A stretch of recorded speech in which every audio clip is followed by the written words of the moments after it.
Hello and welcome to episode number 52 of Light the Eye, presented by the U of I Credit Union. I'm Scott Beatty. And I'm Robert Rosenthal. We're right here in our studio inside the Center for Teaching and Innovation and Learning in the Armory on the campus of the University of Illinois.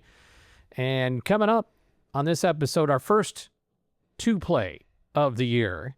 Robert, in basketball, there's always that time when, for the first time, you're facing an opponent for the second time. Mm-hmm. And you get the question of the coach, well, how are you preparing for Northwestern the second time around? What's it like in your preparation? We get Josh Whitman for the second time on our podcast. How do you want to approach this one?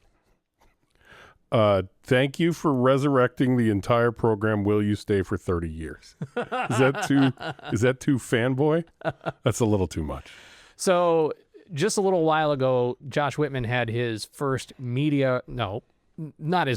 his annual media roundtable with the assembled media, and he discusses in a more informal way the state of Illinois athletics. He looks back at the year that was, he looks forward to the year that's coming, updates us on a variety of topics. Some are very interesting to fans, some are a little bit more mundane about the operations of athletics, and then of course there's always the national items going on in college sports, which there's no shortage of this year or any of the last several years. So we get to hear his thoughts on a variety of things. There's time for Q&A with him there, but then he kindly offers up some follow-up time with folks like us here on this podcast. So last time we visited with him, it was a little bit more talking about him, reflecting on 10 years as the AD. This time it's a little bit more like, okay, we're at the end of an athletic year. 25-26 is closing, 26-27 is on the horizon, so we get to hear his thoughts on a variety of things. Yes. You know what? I feel like before we talk about any of those things, we do have a duty we need to fulfill here. What's that? People have been watching and looking and saying the eye is not lit. Somebody light that eye before it bothers me for the whole episode. So you think we should do that now? Well, yeah, you should do that. Okay, let's do that. Let's light the eye.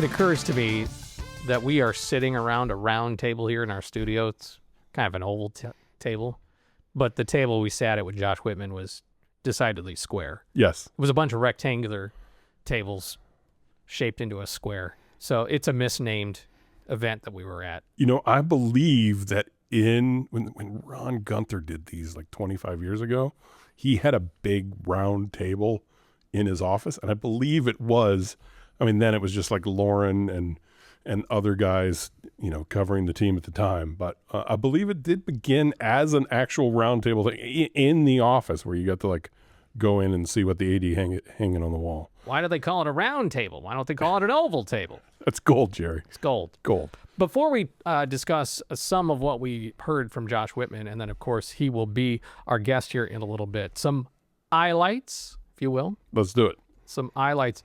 Obviously, the biggest story of the week. Not a surprise, but nonetheless, very celebratory. Keaton Wagler, number 5 in the NBA draft to the LA Clippers, one of the highest draft picks ever. Darren Williams went 3, right? Yep. And then Keaton Wagler went 5, and one of the Flying Illini went Kendall 5? Gill went 5. Yeah, Kendall Gill went 5. Not the year after the Final Four. He came back Nick Anderson went 11 in the 89 draft. Yeah. And then he went 5 the next year. And the only consensus freshman All-American in program history. The story is just an incredible one. And, of course, the sound bites are out now. You get how an NBA team, a GM, and a head coach view their top draft pick. And so you hear all that they saw. Apparently, they came out and watched a fall practice. They were here to see other people on the Illini roster, and they said, we saw what we needed to see with Keaton Wagler. Yeah, and it's going to be like the video that the Clippers put out. I don't know if you saw this yesterday. the video of him entering the facility. He had school kids there, all in Keaton Wagler shirts, like hundreds of school kids. All the signage around the arena is Wagler and all this stuff, and they've already got all these shirts made. It's, again, I watch it like he's my nephew or something. Like, oh my gosh, good for that kid, good for his family. It's just I was taking videos of the TV screen when he was picked, just so I have it on my phone. Like it means a lot for that kid for what he did to bring this whole, the centerpiece of this Final Four run and everything else, to see that all crowned with a number 5 pick, top 5 NBA draft pick. That's amazing. It has to be a little bit daunting. He's realizing his dream, but he's still a teenager in a sense, and he's walking into a facility, and he's soon going to be walking around with veterans of the NBA in their late 20s or early 30s or late 30s, whatever it is, and you have to figure out and go, I know I'm a good basketball player. Do I belong here? And he does. And somebody, expressed to me, well, gosh, I don't know if he's going to, he's kind of a bit undersized and really make it in the NBA. And I'm like, I promise you, no team has any interest in paying a whole lot of money if they don't think there's going to be a high return. Yeah, and a whole lot of money is like, this is a 4-year, $44 million deal. Yeah. When you're 19. You know what I was doing in the June after my freshman year here? Do you know what I was doing? I was checking the mail every day at home because I was getting a letter that was putting me on academic probation after a terrible spring semester, and I didn't want my parents to find it. So I had seen my report card, and I was pretty sure I knew what that meant. So that was my age 19 June. And for his, it's signing a contract for somewhere around, that's it's kind of slotted in the NBA. Maybe it'll be a tiny bit more, a tiny bit less, but it's the whole scale, the first round is slotted. And for him, it's 4 years, $44 million. And this week also, Ayo Dosunmu got a huge 5-year deal with $112 million. Yeah, that's a lot of money. And so now you're going to be able to follow the NBA, and you're going to be seeing Keaton Wagler out there, Terrence Shannon Jr., Ayo Dosunmu, Kasparis Jakučionis, who was traded to Milwaukee. Who am I missing? There's Will Riley. Oh, Will Riley, of course. I was listening to Bill Simmons' podcast, because I wanted to hear what he said about, he had House and the Ringer NBA guy on just to go through the draft, and I wanted to hear him talk about Keaton. And Joe House, the guy he has on, is a Wizards fan and was talking about what this team looks like with Devanza and how, like, maybe Will Riley is the scoring guard and this and that, like trying to put the pieces together for the Wizards and in a few years to be really good. And so it's just, here I am listening just to hear some stuff, and I hear them talking about Jakučionis and where he fits in Milwaukee, and then I hear him talking about Will Riley and the excitement from the Wizard fans of where he might fit with this new look roster they're putting together. It is a good time to be on. And I know you put out there, and it's worth folks just go ahead and check it out. Just for context, draft picks for Illinois basketball over the last so many years, and then the recent years, how there's just been this huge spike of first rounders. And I mean, last year there was 2 first rounders, and all the guys that we just mentioned, just in the post-COVID Brad Underwood era. Yep. It's an incredible, the pipeline for Illinois basketball into the NBA is back. Yes, absolutely. And, I started with that list. I did the last 20 years. So I started with 07, and 06 was the last draft pick before that, D Brown going in the second round of the Jazz. And so, one draft pick from 2007 to 2020, Myers Leonard in 2011, and that's it. And then now what? Did Malcolm Hill get drafted? He did not. I mean, he played some minutes in the NBA. Brandon Paul played some minutes with the Spurs. And there's a couple of guys that kind of, depending on how you want to classify them as Illini or not, Kendrick Nunn. Yeah. There's a bit of an arm's length there because of some history, but he was an Illini. And then even in the Underwood era, Brandon Pajemski did not get drafted out of Illinois because he left. But still, I mean, He was a guy on the roster, you know. Yes. And then did Merez Johnson get drafted? Yeah, number 9. Yeah, so Yeah. I stopped after watching after just 5. look But at I mean, like, he the was on the roster, you know. The So recruiting class for 2 years ago is Merez Johnson, number 9 pick, Will Riley, number 21 pick, Kaspers Yakachonis, number 20 pick, Tomislav Ivisic, who's still here, could be picked next year, and Jason Jaxtis. Like Jason Jaxtis joined a recruiting class possibly with 4 NFL draft picks, 3 of them in the first round. Underwood's ability to find this talent is quite amazing. you said NFL, but you meant NBA. Did I say NFL? Yes, I It's know. almost like I have a football-shaped brain. If we cut you open, out would just come the old Out comes pigskin. this table. It's an oval. Let's stay on basketball for a moment because it also came out today during Josh Whitman's roundtable. Illinois basketball will play a neutral site game against UNC in Nashville. It will be in January 30th, 2027. So like Illinois playing Duke in Madison Square Garden in sort of a random feeling non-conference game in the midst of your conference schedule, Illinois is going to play a high-power game against the Tar Heels in Nashville. Cue the James Augustine joke. I'm leaving it alone. I won't talk about it. I've only watched it once. Can you suit him up? Just put Sean May out there. Okay. Anyway, we're going to leave it alone. For those who love going to Illini basketball games away from the State Farm Center, and there's a crowd that goes to a lot of road games. I see them. This is a fantastic season. You're playing Texas Tech down there. You're playing Duke in Cameron Indoor. You're playing UConn in the United Center. You're playing North Carolina in neutral site in Nashville, and Missouri in St. Louis. I mean, this is... Yeah. Is there anything else? Maybe we'll get some more. I don't know. I mean, usually once you have 5 like that, you're probably not... It's usually like 5 marquee games. Yeah, but there's 32 games. Oh, that's true. That's true. They could add one more. Who knows? I don't know. Why not play Kentucky at Kentucky or something? I mean, they're loading this thing up. They will not be hurting for strength of schedule points. Yep. The final end of season awards came out. The Dyke Edelman Award winners were announced along with newcomers of the year and freshman of the year. No surprise on freshman of the year for the men. It's Keaton Wagler. And then he's also the Dyke Edelman Award winner. Yep. That goes to the top Illinois male athlete, the top female athlete, Sophia Beckman. I think we threw her out there in our I Wonder Who, but I've got to consider she did win a national championship on the indoor side of the long jump. What's that sport? Track what did and she field. do? Track and field. Long jump? And she What does that cleared do? 10 feet. Long jump. Yeah. Something in my head. Long jump. I'm thinking She about probably long practices that. jump. Yes. Is it, and track had a, quote, down year on the women's side because they only took 8th in the country. Yes. And what, 3rd at the indoor? Is that right? Yeah. Yeah. So, it's kind of funny how these awards have gone. Illinois basketball swept them because newcomer went to Andrei Stojakovic. So Illinois basketball took all 3 awards.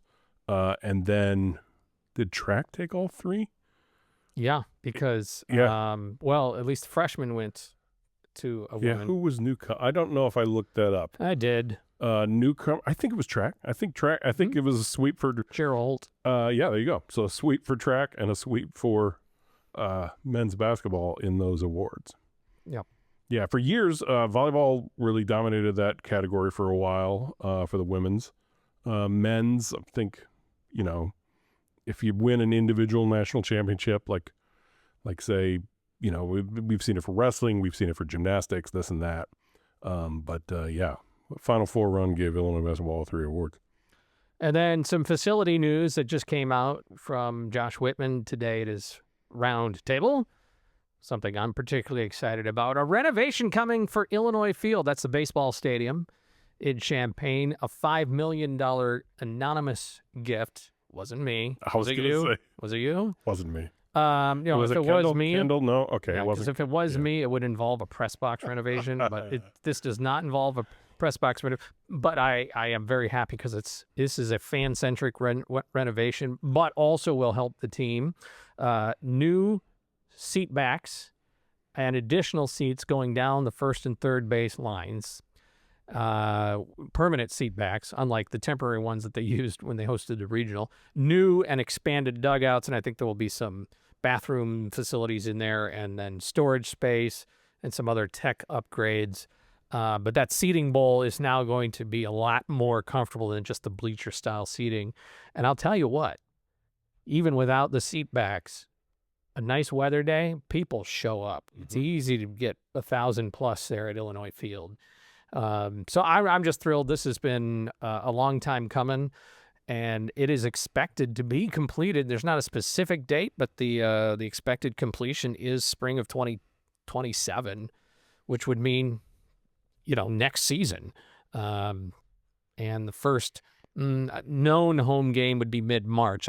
Sometimes there's some Tuesday night games that come a little bit earlier in March or late February, depending on the whole schedule, how that gets set. But I'm just thrilled for this, and very thankful as part of the baseball program for whoever made that gift. The request you put in for the Game of Thrones style throne for the play-by-play guy, did that go through? Or Well, it's going to be phase 2. Oh, that's phase 2. This is step 1 here. Okay, all right. Yeah. So nothing for you in this whole thing. Yeah, no, but what can I say? I'm about the fans. That's right. That's right. That's what I'm all about. Also, the U of I is exploring options for a joint practice facility for volleyball and wrestling. This would not be a new competition venue. That, for now, is going to remain Huff Hall. This is all what Josh Whitman explained to us, but a new facility at a location to be determined, with a look that's to be determined. They're talking to architects, and when you start talking to architects, it can go any direction. That's right. They just want to put pretty pictures on that make no sense. It's a shift from wrestling get its own facility, and then that was taken off the boards, and now a practice facility for both the programs that use Huff. Maybe you know what? Maybe you just put the new facility right where Lot 31 is. Let's not do that. It is untouchable. There's a lot of open space there. It's only the greatest tailgating lot in all of college football, right next to the stadium. So let's not do that. Let's put it. I'm trying to think of the athletes. We could put it. What did I just say? I'm all about the athletes. Let's put it next to. I call it Impy. People now call it the Arc. There's that parking lot. Let's get rid of that parking lot just north of Grange Grove. We can put it there. We seem to be good at getting rid of parking lots. That's right. You know what? That parking lot, 1998, that's where the Marching Illini practiced. And then they said, you know what? We're going to make a parking lot. So we moved into what is Grange Grove. And at that time, it was a grass parking lot. And the Marching Illini then got moved out of there. This was after I was in the band. They got moved to... First and... No, it was along correct. 4th Street by Huff Hall in an area that was sometimes a parking lot. And then that became the Arts and Design. The Seville Center and all that. And now the Marching Illini... got a permanent spot. Yeah, a turf. It's a permanent, and they got their own tower, and it's great. Yes. But wherever the marching band went, it tended to become a parking lot. Or it was a parking, yeah. Something paved paradise. Back in my day. Yes. All right, here endeth our, unless you have anything else, for highlights. That's our highlights segments. We talked with Josh Whitman. He actually talked with us by and large. But we're going to invite him in here in just a moment. But any themes or items that stood out to you? The biggest thing is his opening statement this year was less like statistics like it has been the last few years. And he even said this. He's like, I'm not going to do as many numbers here. I'm going to talk more broad as to the, and he was going for the feels. He based it on the Final Four of how that's such an accomplishment, not just for the basketball program, but for the athletic department. And, he talked about how 14 million people watched the UConn Illinois game in the Final Four, and that's 14 million people hearing the name of the university. And he talked about the campus and how it's brought notoriety and how athletics have, brought eyeballs onto universities in this age where recruiting for universities and students is so high and everything else. And he just talked about how this was like really a moment. Look, I was over there like ready to pump my fist as the fan in the room, but it was a great kind of shift from how he's done. Like, here's the statistics of how things are going. Here's the big picture of how things are going and where we stand after reaching this kind of pinnacle moment in college athletics. I think it dovetails into one of my takeaways with it is when it comes to college athletics, there's a lot of chaos right now, and it's been in a tumultuous time for several years. But it seems like Illinois' got a ship that is able to weather the rough seas here with a lot of stability. Look, Josh Whitman just celebrated his 10th anniversary as the athletic director, but she also had a longtime chancellor in there and a longtime president in Tim Killeen, who is going to be exiting after this year. That's been announced. So you contrast that with some schools that have drawn some prominent attention lately for a high turnover rate with athletic directors or presidents or whatever. You have this stability, and I don't think anybody would say we're just satisfied or we're kind of there. But football and men's and women's basketball are in really good spaces, and those are the highest profile sports. And I feel like they are set to have some sustained success if they keep doing the right things the right way, et cetera, et cetera. So now you have an athletic director who can be highly participatory in the Division I council at the NCAA level and active in these big national issues. And then some coaching changes and some other things can keep trying to bring up where they need to bring up the non-rev sports. Make this new hire here in this, this head coach, we can upgrade that facility. And it feels a little bit more like things are humming in the midst of chaos. Yeah, it's he was very careful, I thought, to not be like, and we're here now, No, he was, would, yes, you can't get up but he also wanted to mark these moments of, look at where we are with these programs and look at what has been accomplished. And look, there's no bigger thing to me than just looking at the revenue numbers. I went and looked it up while we were sitting there because I was waiting to hear the number. Still got a week left. Their fiscal year ends on June 30th. But I was waiting to hear the number because he said last year, he's like, honestly, next year we might get to 200 million. So I wanted to see if the athletic revenues were reaching that level.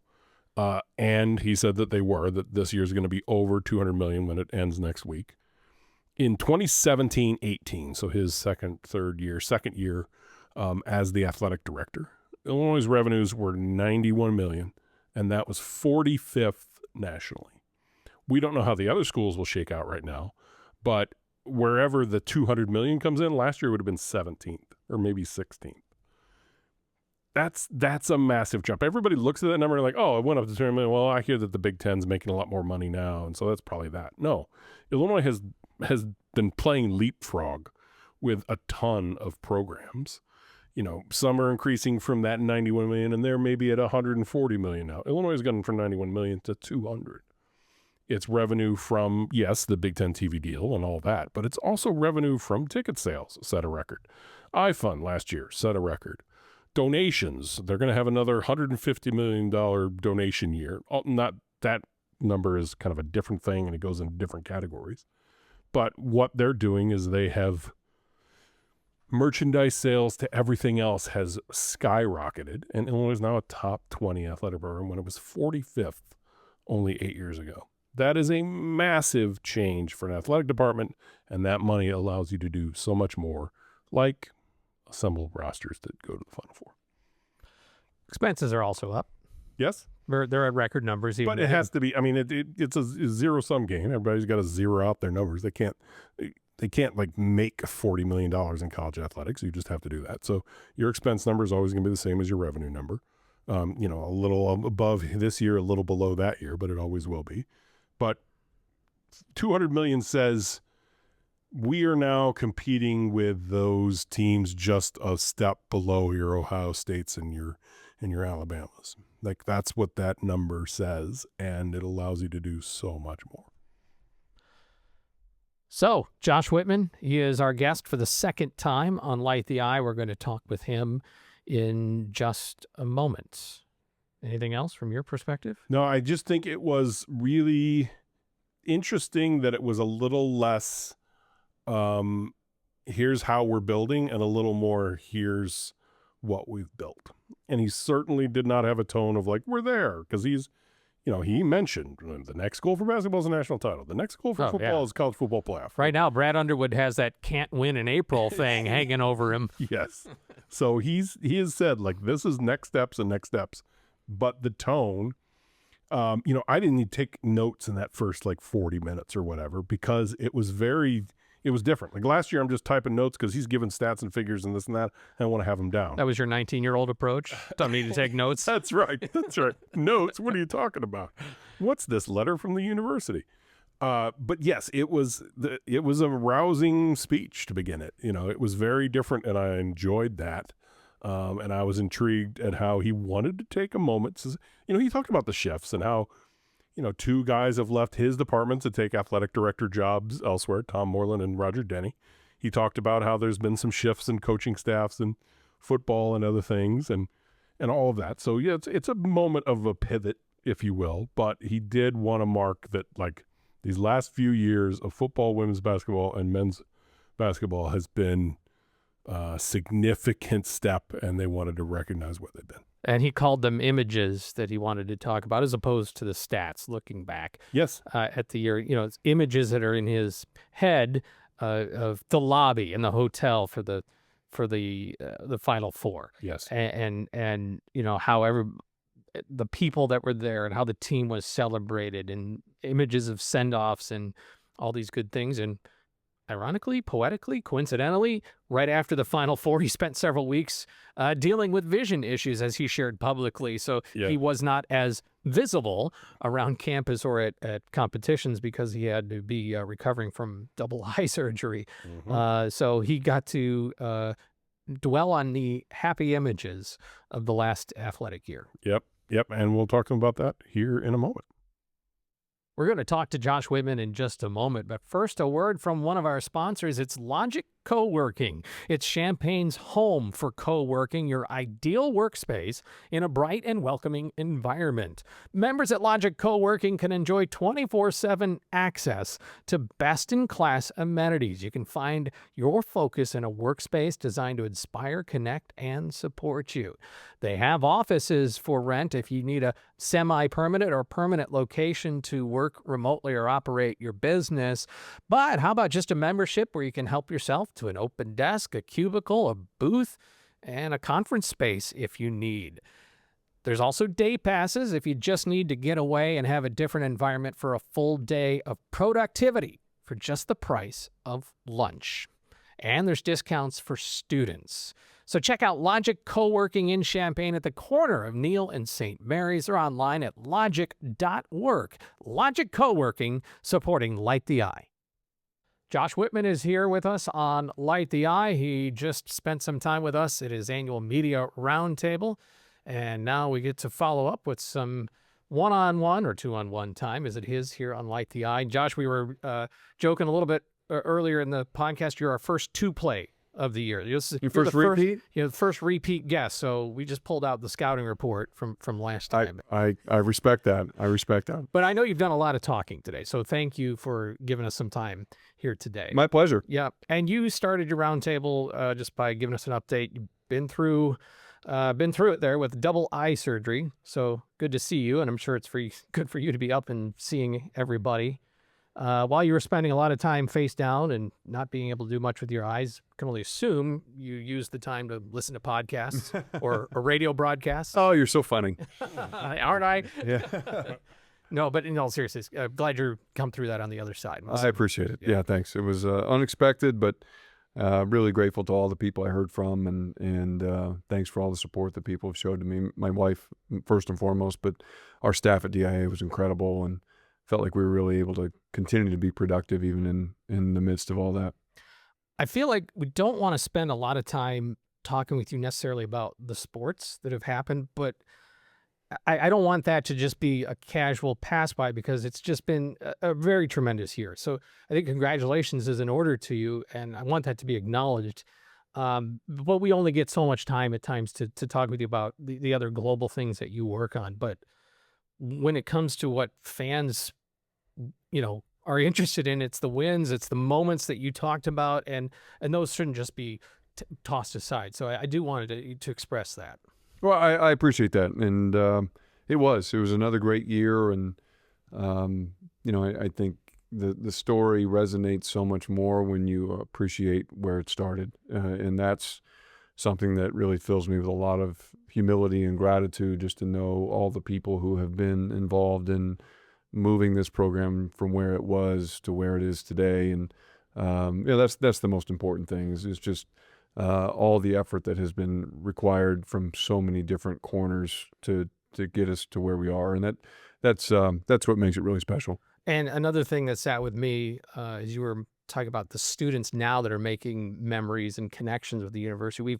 We've had student producers. We had Ella and Maisie through the spring semester. We have Kendall here with us today, and we've gotten to talk with them. Like, they are living it out. Like, they are forming those memories and those connections and things that are going to be bringing them back here for generations. And it's just really cool to see. It is. It's really, for me, this has always been about the University of Illinois. It's not about the athletic program. It's not about the wins and losses. It's about how can the wins and losses benefit our athletic program so that our athletic program can benefit the university. And the university is benefiting from these students having these incredible experiences, being on Green Street, running to the alma mater, standing in the rain, celebrating these wins, forming these lifelong memories that they'll still cling to 30 years from now, and they'll share those with their friends. It will make them feel connected to this place. And hopefully, on some level, it all comes full circle, and maybe they become donors, maybe they become professors, maybe they send their kids to Illinois. There's a lot of reasons that matters, and it's been really cool now over the last couple of years to be able to see the athletic program fulfilling that part of its mission to help uplift the entire institution. At the Final Four, we saw so many pictures of former basketball players, former football players, who everybody comes into town for a moment like that. As a former football player yourself, what was that like, seeing all these people? I'm sure you had teammates who were like, hey man, send you a text like, I'm coming, like I'm going to be there no matter what. There's the athletic director side, but as the former athlete and as the guy who's worn orange and blue, what was that weekend like? It was incredible, and I think back to one of the pregame events that we hosted was it was almost like a little house. It was a 2 stories, a bar, but it was probably the largest single gathering of former athletes we've ever had, and it was packed, shoulder to shoulder, first floor, second floor, from every sport. And so obviously you have some basketball players, you've got some football players, but I mean, you had soccer athletes there and golfers and tennis athletes. And it was just such a cool environment to see all those people who made the journey back to Indianapolis, and to watch them reconnecting with their teammates and seeing people they went to class with.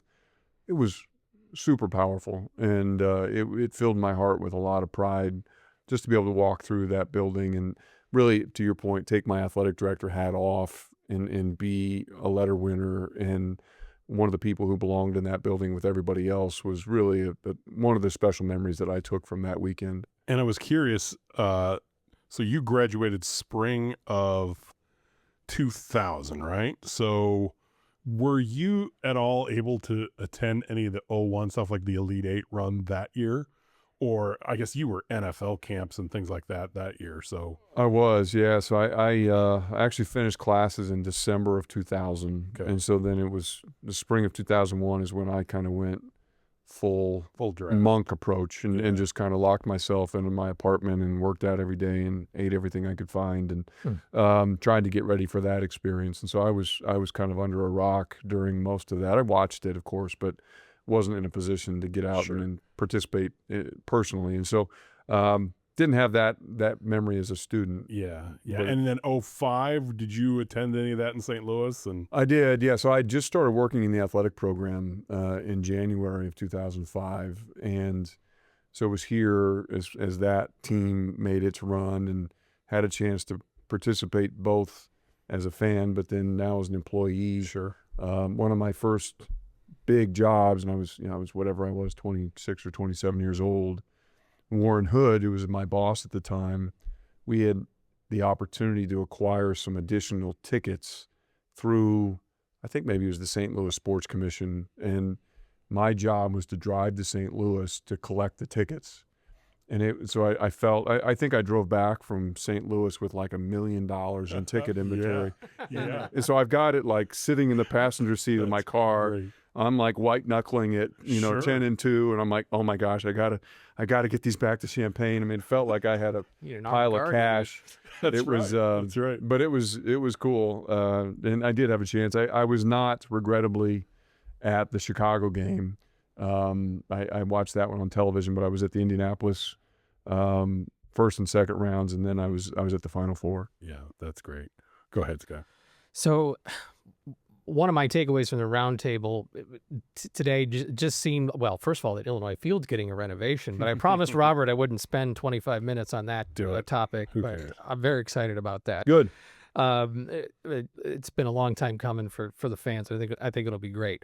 But just, I guess, in the midst of what's a tumultuous time in college athletics, and as we've been in this, you've called it an inflection point for several years, but is it fair to say it feels like there's a lot of stability at Illinois, and you've got your high-profile sports in a place where they can have sustained success? I know you're not necessarily say we're done, we're a finished product or anything, but it feels like some stability in the midst of chaos.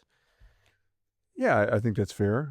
I think that we have viewed the chaotic environment around us as an opportunity, and we have tried to be very disciplined in the way we think about it and talk about it. And I think it's hard to argue during the last 5 years, things have been pretty good for Illinois. And there are a lot of reasons for that. One of the reasons is I think we've been effective at navigating within this fairly uncharted space. And so we have tried to find places where we could zig where others are zagging, where we could lean into something different than our competitors. One of those things for us has been stability. We have great head coaches. We've had consistent leadership at the university. We have a really well-established, personally connected donor base. And so let's try and take advantage of that and ride this horse. And so it's been really productive for us, and a great time, by the way, for Illinois to be good. It would be really hard in this environment if we weren't good right now. If we were struggling to fill the stadium, if we were struggling to bring people into the building, we were struggling to gain attention, to win games, I think it'd be really hard to flip a program in this environment. But I think we're in a position now to really punch the gas, and that's where we want to be. And I'm really happy that we went through the first 5 or 6 years of this experience to get us to this point, and it timed up really well with kind of the onset of some of the environmental change that has been around us for the last 4 or 5 years. And because of that, does that allow you now, is it like, I don't know, a next phase when it comes to non-rev sports or Olympic sports? We can start to address this facility. You've made some coaching changes. We're going to look at, you said today you're going to explore a practice space for volleyball and wrestling. So there's kind of those things. And at the same time, you're addressing national issues on the D1 Council and however else you might be involved in the conversations. Yeah, I think that's right. I mean, we're always assessing everything. We're in continual evaluation of every part of our program. And a lot of it has to do with opportunities and needs that intersect. And so if we have a a donor who steps forward, who has a particular passion for a project, and we have a need to do that project, and that project sometimes gets pushed to the front of the line. I think sometimes people believe that, you know, we go out and influence donors to say, hey, you really want to give your money to this. The reality is, to be a good fundraiser, you just have to be a really effective listener. And we don't often push people towards a project that doesn't resonate with them on a personal level. And we just try and listen and match people to opportunities. And so it's been just continuing to iterate on that idea. It's not, okay, now we're at a point where we can pay attention to this sport or that sport. It's just there, as we've been able to check some of these other boxes, then it puts us in a position to be able to broaden our aperture a bit and look at some of the other things that are connected to the program. The last time you were here, we talked about this subject and I brought it up. Today you were able to say that, you know, this fiscal year ends Tuesday or whatever, and you don't have the final numbers, but it's likely to be over $200 million for the first time in athletic revenue.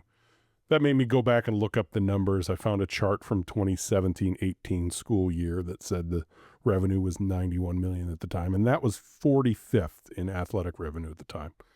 Last year, there were only 16 teams over $200 million. I don't know what it'll come out to this year. But that growth up that chart from 45th in revenue to top 20 probably now in revenue. Tell me what that does for the program, what that advances for, what that gives you the ability to do when you raise all of those, you know, ticket sales are up, merchandise is up, TV stuff is up, everything else. Well, I think it just continues to give us the tools that we need to compete at the highest level. And we have worked incredibly hard, spent a lot of time, a lot of money to get our program to where it is today. And now the challenge for us is to sustain it, to continue to elevate it.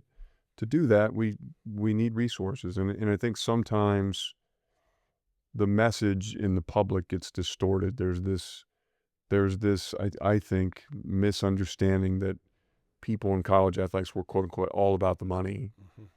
People never take the next step and say, well, why do we want the money? We want the money because it helps us win. And the charge that has been placed upon us is to win at the highest level. And so the best way for us to do that is to match up incredible leadership with exceptional resources. And so we've got great leaders in place. Now it's my job, our job, to make sure that we're able to support them with the resources they need. And whether we like it or not, the hill is getting steeper. The competitive environment is getting harder. And so we have to continue to find ways to generate more money. That has to be a driving force for us as we come into the office every day. And honestly, even with the arrival of Tom Michael and somebody who has such incredible experience as he does, that now allows him to take on more day-to-day operation of the program and allows me and some other people on our staff to focus even more of our attention on revenue generation and how are we going to continue to fuel the engine that has become Illinois athletics, and in particular, you know, football, basketball. And so that's where we're spending a lot of time right now. I know you talked some about this today at the roundtable, but for our listeners, can you just share kind of a pivot point of two of your staffers left for athletic directors positions, one at the University of Oklahoma, one at the University of Toledo. Just that pivot moment for your staff and what the plans are and who you've moved around and where that is to go forward. Yeah, sure. It's again, congratulations to both of those guys, Roger and Tom. Just so excited for both of them. Incredible opportunities. Roger, I mentioned today, he's already got 2 national championships. He's been there for about 5 minutes. So I'm not jealous about that at all, but no. Excited for him to bring home the trophy in Omaha this last week. And then Tom to get his chance at Toledo, a really high-level MAC program, and I know he's already doing great things there. But when that happens, of course, you lose some of your institutional knowledge. You lose some of your momentum. It's important that we take quick steps to try and fill those roles and make sure that we're reallocating those responsibilities. And so we were able to bring back in Tom Michael. Tom's a name that, of course, is familiar to most of our fans. Been the athletic director at Eastern Illinois for the last 12 years. And prior to that, worked in various roles within DIA here in Illinois for 18 years.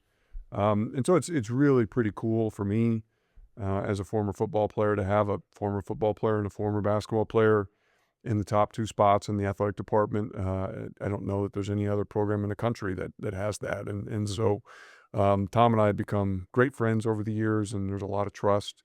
So I'm really grateful to him for wanting to come back on board with us. Brian Russell's a name some people are familiar with. He's become our new chief commercial officer, which is the role that Tom vacated when he went to Toledo. Bobby Busboom is another name that some people will know, originally from St. Joseph, now is our chief hospitality officer, which is the role that Brian was in.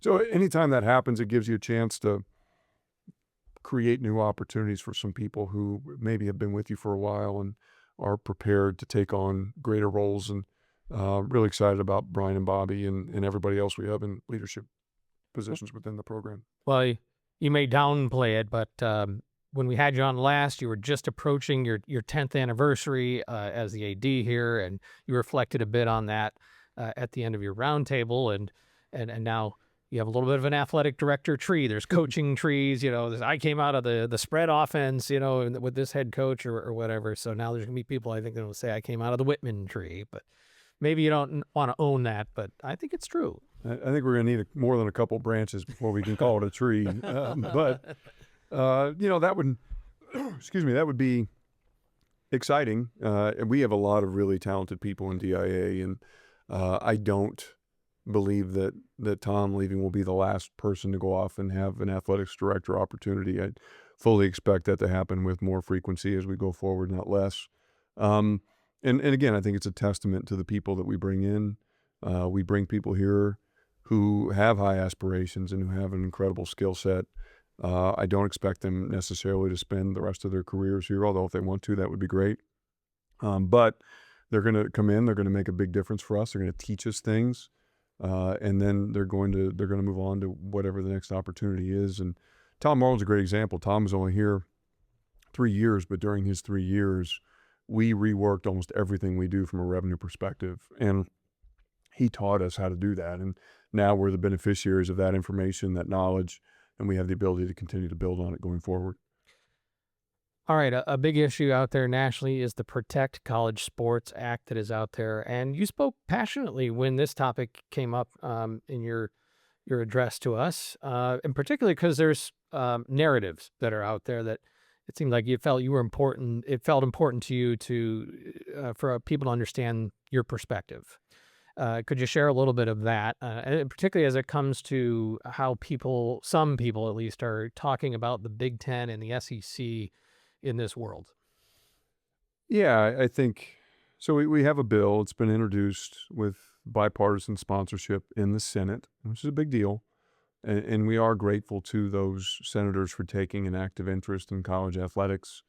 My frustration is that the Big Ten and the SEC have not been a prominent part of helping to construct that bill. And I know that there have been other people, other influences who don't sit on the inside of college athletics who are exerting tremendous influence over where that bill is headed. And that to me feels a little bit misaligned. And so I grow frustrated because I think to serve that constituency, there has been built this narrative that the Big Ten and the SEC are quote unquote the bad guys. And I don't believe that. I have the opportunity to be in the room with the athletic directors from the Big Ten every week.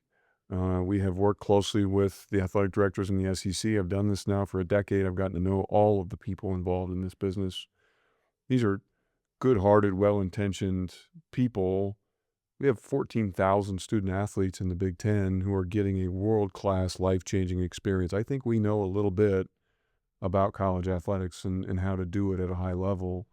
And so I'm hopeful that we're invited to engage a bit more for the rest of the process than we were in the first part of the process.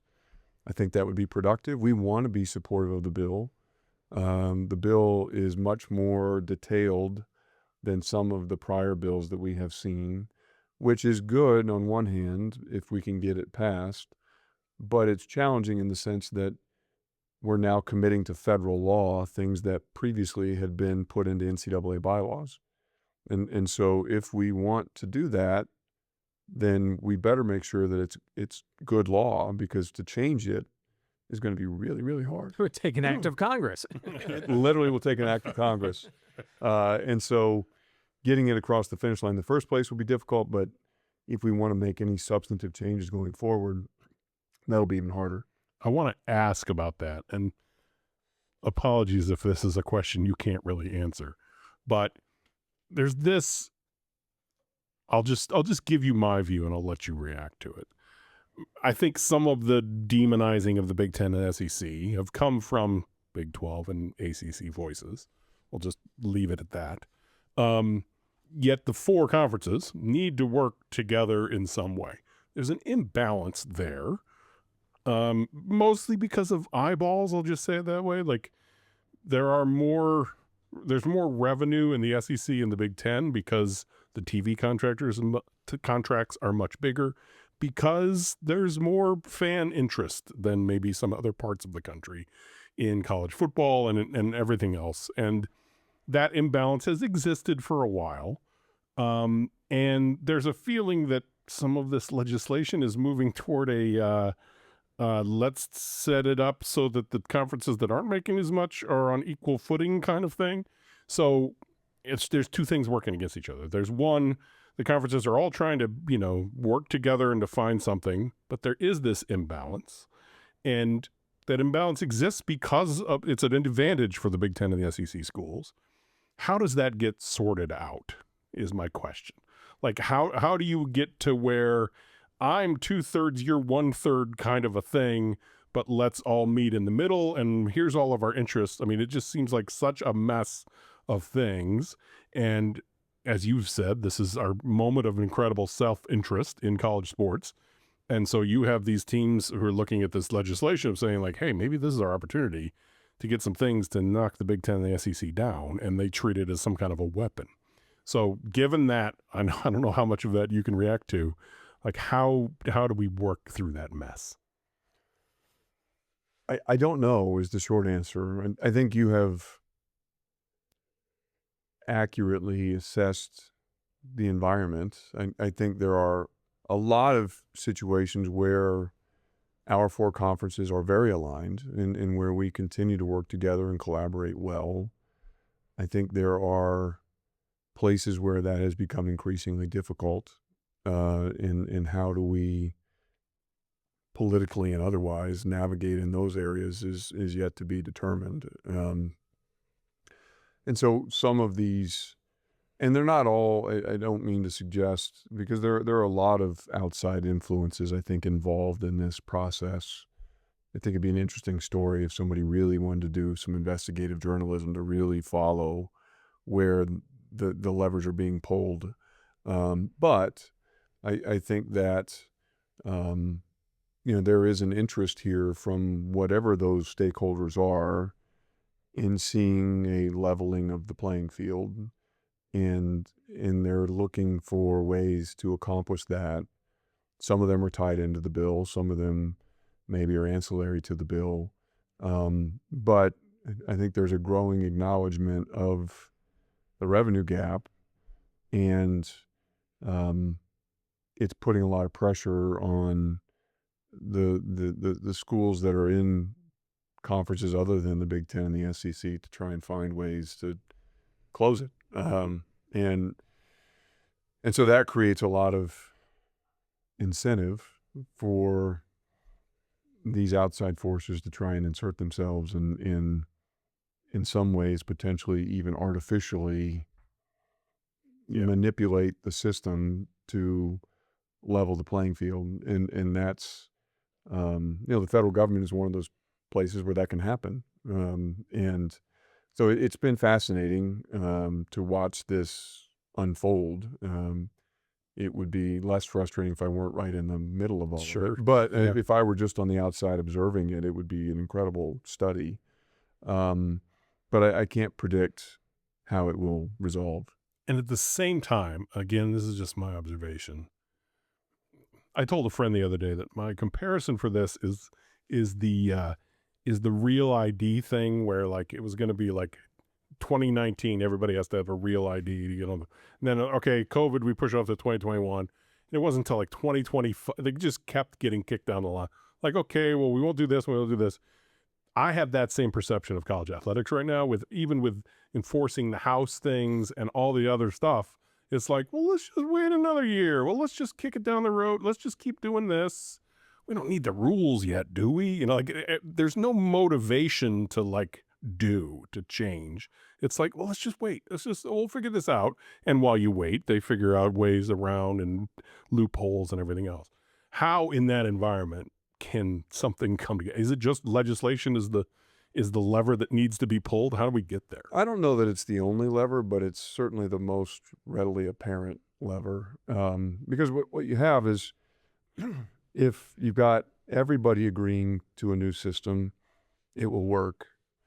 If you have nobody agreeing to a new system, that also could potentially work. Mm-hmm. What doesn't work is when you have some people agreeing to the new system and other people not. Yes. And then all of a sudden you have people playing by different rules. And that's really hard to sustain. And because the competitive pressures are such that everybody eventually moves back over to the side without the rules. And so there's got to be some collective decision that either we come to by ourselves or that we're forced to come to, that we're going to adopt and fully comply with some new system. And whether that's the College Sports Commission or some subsequent iteration, I don't know. But at some point, there's going to have to be some external governor on our spending.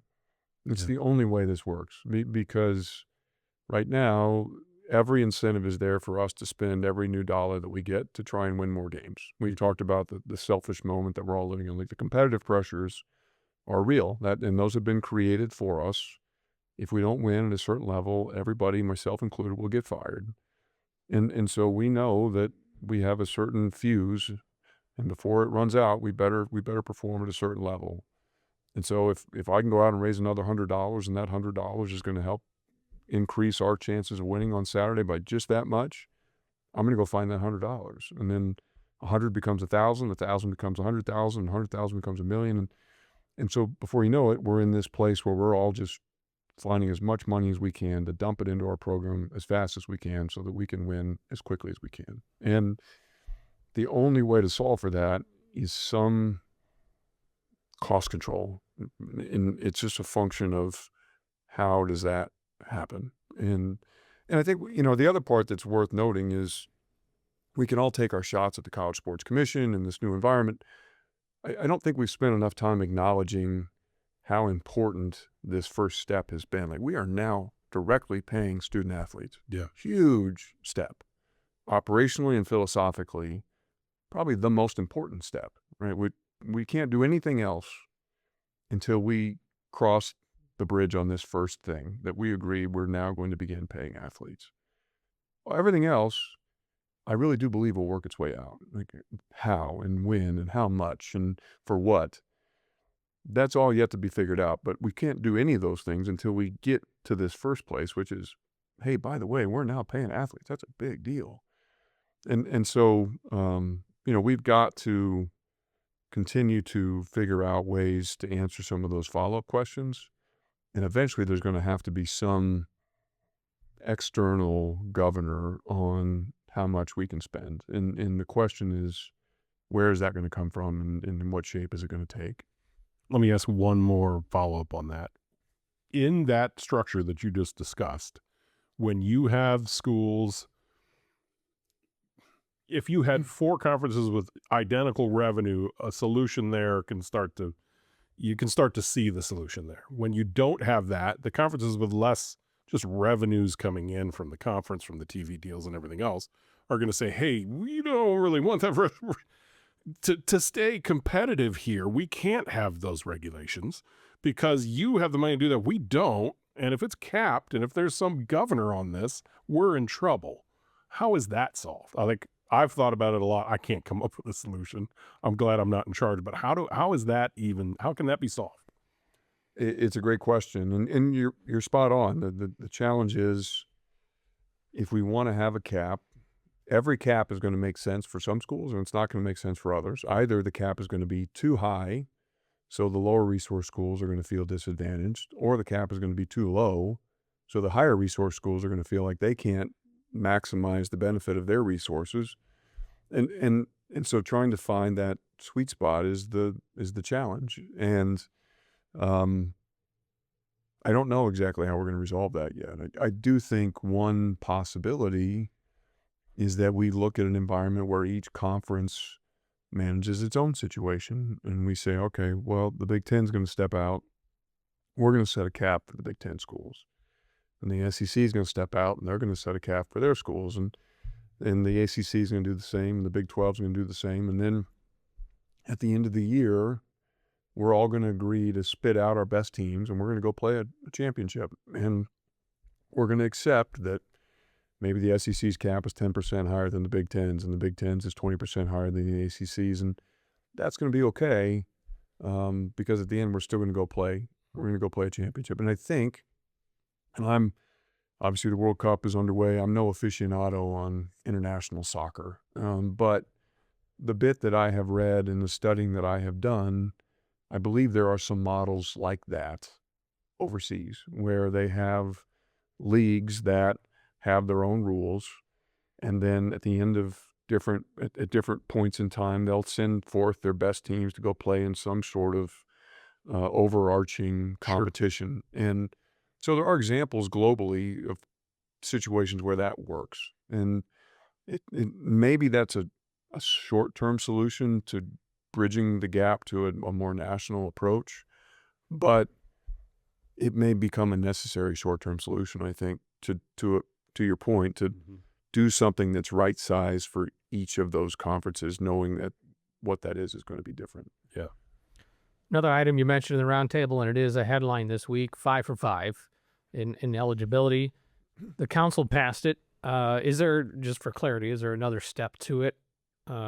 It's done deal. It is happening. It's a done deal. This is, at least going forward, looks like there may be some challenges about retroactive, but going forward, everybody gets a clock starting when they're 19, and you get 5 years to play 5 seasons. No more redshirting, no more waivers. If you play 5 years, great. If you only get to play 1 because of injury or you got benched or whatever, that's the way it works. And you said transformative. This moment here, and I don't want to just pass over that, because I thought that was a significant word that you used. It is, and I mentioned this morning that the cabinet, the group that I work with that passed this legislation. Oh, well, it used to be the council. It's easy to, you got to have a playbook or a scorecard to keep track of all these things. But occasionally we do some pretty mundane things, right? Everything we pass is not the most riveting, but every once in a while something comes across the desk and you're like, wow, this is a big deal. You know, occasionally we get to create a new championship, right? Like, hey, we just created the women's wrestling championship. Like, that's a big freaking deal. Now we got a chance to pass this piece of legislation that will reshape college eligibility for decades to come, presumably. And I think it just makes so much sense. The predictability of the system. Systems have to be predictable. You have to have a sense of, this is how it's going to work. I know how many years you have, so I can plan for other athletes and it just alleviates a lot of the subjectivity and the inconsistency that I think was inevitable in the old system. And nobody was out doing it on purpose. It just, because of the various situations that would present themselves, it was really hard to bring a consistent approach. And this makes it much simpler, much cleaner, easier to understand. And I think it's awesome for our student athletes, because most of them, there are exceptions. There's 400 some odd thousand student athletes in the country. There are people who need 6 years or 7 years because every football team's got a guy who's had 3 ACLs, you know, right. But for most athletes, they're getting 4 years. And so the trade-off was, hey, we're going to take a little bit away from that small handful of student athletes who are playing 6 and 7 years, but we're going to give something to 95% of the student athletes, and we're going to give them another year. And that's a pretty awesome opportunity. And so we feel really good about it. Again, there will be some growing pains. There will be some transitional elements here that we have to work through, but pretty amazing that student athletes now can stay for that extra year and get the benefit of being on a college campus and continuing your education and getting the chance to play high level sports at the same time. One question about that. What nomenclature was used for the cabinet for the fifth? Is it just fifth year? I've been thinking about this. We have used freshman, sophomore, junior, senior in colleges and in everything else. Huh. Now, when you see, a thing on the screen says Luke Altmaier, senior quarterback, Illinois, senior still means he's got another year of eligibility. Was it talked about, like, what do we call, do we add a year before freshman? Or do we say fifth year on the end? How is that? Great question. It could be 1, 2, 3, 4, 5. Well, could be. We've talked about different things. Two things. One, it's a subtle point, but an important point. It's not 5 for 5. So you'll never hear it referred to that. It's an age-based eligibility model. Okay. And it's centered on a 5-year experience. But in terms of how we refer to it, we actually had that conversation with our staff the other day. We never talked about it at the NCAA, but just institutionally on our rosters, on the website, like how do you catalog people? And we talked about 1, 2, 3, 4, 5. We felt like that would be too professional, and we wanted to just maintain the collegiate connection. And so I think what we're going to do is freshman, sophomore, junior, senior, fifth year, knowing that fifth year could be any selection of things. They could be a graduate student, they could be working on a second bachelor's, they could be doing a lot of different things academically. And so we thought that fifth year would be more general. As someone who had to go 5 years because of academic predation, I've used the term victory lap before, I did 4 years and then a victory lap. Can I nominate victory lap? So noted. Yes, So noted. Freshman, sophomore, junior, senior, victory lap. There. You're chair of the cabinet, so you can put that in. Great. Just call it a Robert's ear. Yes, that's right. That's right. Love it. Within the last 2 years, you've made a number of head coaching hires, some by circumstance, some by your choice, some by the coach's choice. What's your reflection on that 3 recent hires and just the process for you after a lot less turnover, I guess I would say, in the years before that? Well, I think, we pretty consistently are hiring 1 to 2 head coaches a year. I would say it's rare when we have a year where we don't make any head coaching hires. And so this year was 3, a little bit higher than normal. We'd done as many as 4. We did 4, I think, a couple years back. But for us, it's always an opportunity. We always see transition as an opportunity, no matter what the circumstances were that prompted the transition. Evan Clark left as the winningest coach in women's tennis history. We still see that transition as an opportunity. And so as we get into those processes, we always start with the same place, which is let's develop a profile for the person that we want. What are the characteristics? I learned that early in my career. We're not going to chase names. We're going to chase a profile. We're going to chase characteristics. And because I think sometimes you can get infatuated with a name or a background, and if it doesn't actually align with the things that you think are most important, you may end up making a bad decision. And so we put characteristics on a piece of paper. We start to identify a list. We vet that list against those characteristics. The great thing is, in this day and age with computers, you can do a lot of research without ever having to even talk to another person. All these folks, if they've been involved in athletics at any level, most of the time we're going to have a pretty extensive YouTube catalog. You can get on and watch them do interviews like this. And then they go on a podcast. You can watch the way they talk about their team, post-game things that they do, any of the mic'd up stuff that programs do now through their social media. You can learn a lot about these folks just by doing some internet sleuthing. And that's really become helpful. And then we move into conversations. We start to talk to folks. What I don't do is I don't ask about, and I think a lot of people probably assume I do. I don't ask about scheme or, X's and O's of their respective sports. Like, I just assume that if I'm having a conversation with them, A, that means they've been pretty successful and B, that must mean they know a lot about their sport. And so I'm much more interested in who they are as a person, how they're going to fit here within the culture that we've built, what their motivation is, what their motor is. I think the other thing that we have learned, having done this for a long time, is that even at a place like Illinois, there are differing levels of competitor, and we want to find people who are kind of that next level of competitor. Because the reality is, being a head coach at Illinois is a very self-managed experience. Right? Like, I don't stand at the back door every day and check people in. I don't look to see when they're leaving. I don't check their expense reports to see how much they're traveling or who they're recruiting. They have a lot of autonomy, and we need people who are going to thrive with that autonomy, who are going to look to, when they're watching TV at night.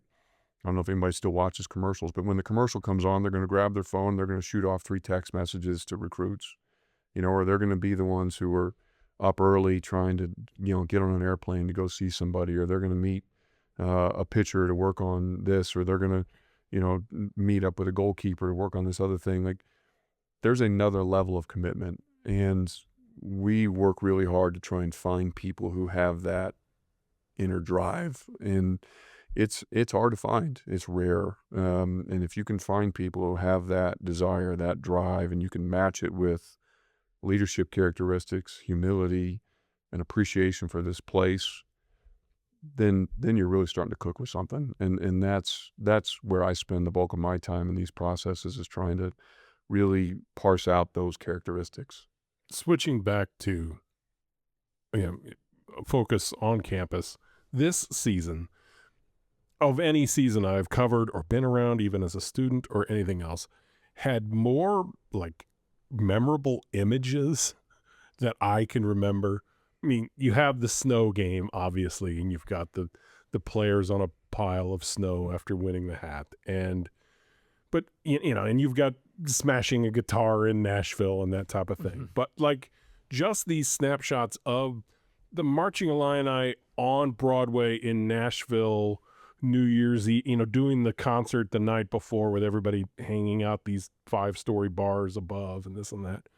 Like, it just, and then obviously everything at the Final Four. It just felt like this year of, I know you don't ever want to say like, okay, we're here, now we have attained it. But like, was there recognition of just so many moments this year? What does that mean to you personally? Like, there were so many moments throughout this whole year.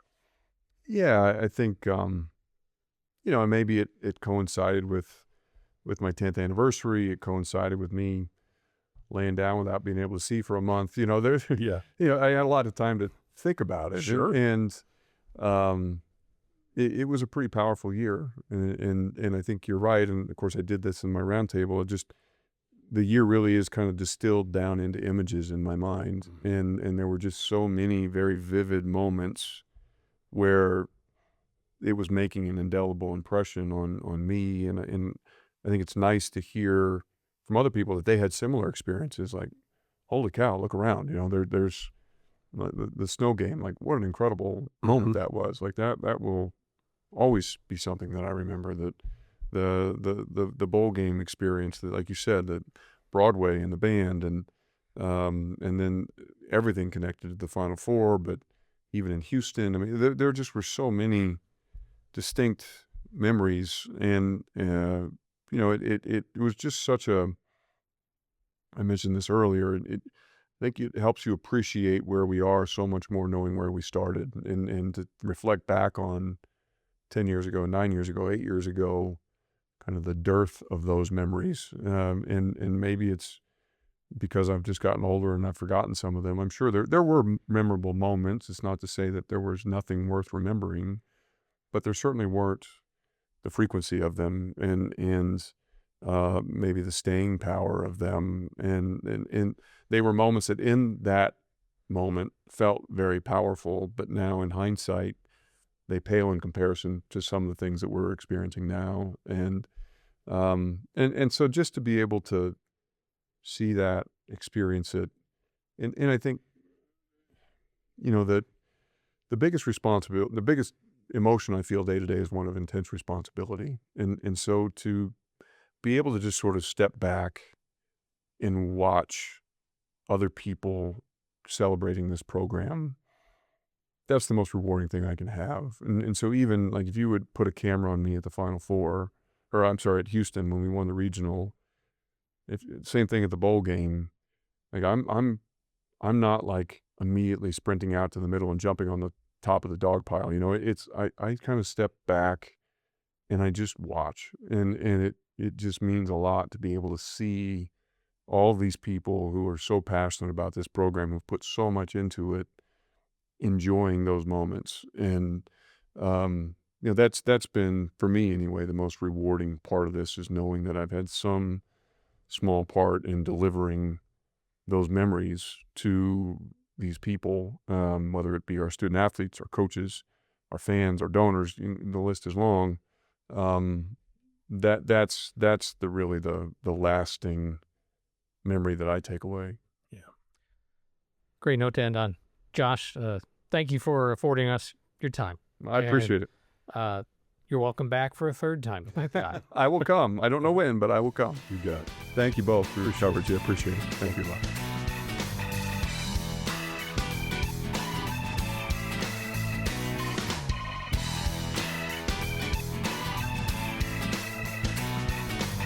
Thank you so much for Josh Whitman joining us here on the podcast. I honestly thought, here's how he talks for a considerable amount of time in his annual roundtable, and then takes a break and then fields questions for another, feels like an hour. Mm-hmm.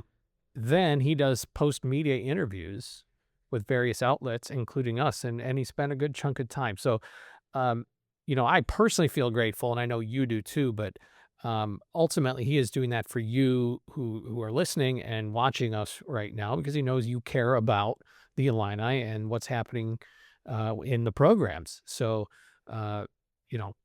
just know that that's part of what he's doing there. Yes, absolutely. And I don't know how he organizes his thoughts so well. He's been answering questions for 5 hours now, right? And he's still on top of things, and his brain is quite impressive to organize his thoughts and to answer so many questions. And again, he has so many jobs. He's chair of the D1 cabinet. He's like essentially the most important athletic director in the country in that sense. And, he's talking about calls every week with Big Ten coaches, Big Ten athletic directors, everything else. I don't know how he does it. It's mighty impressive. And he's doing this, again, he zags when other people zig. Just case in point, there's just not a lot of athletic directors that hang around for 10 plus years. It's just not the nature of college sport. Michigan State is going on there. So they've had 3 actual presidents and 3 interims in 6 years. And they are now looking for their 4th athletic director in 7 years, something like that. It's, yes, all the time, Illinois has had the same president and the same athletic director. Okay. We've talked about the parallels between Josh Whitman and the actor John Hamm. Yes, the voice sounds the same. Close your eyes. Which guy is it? Yep.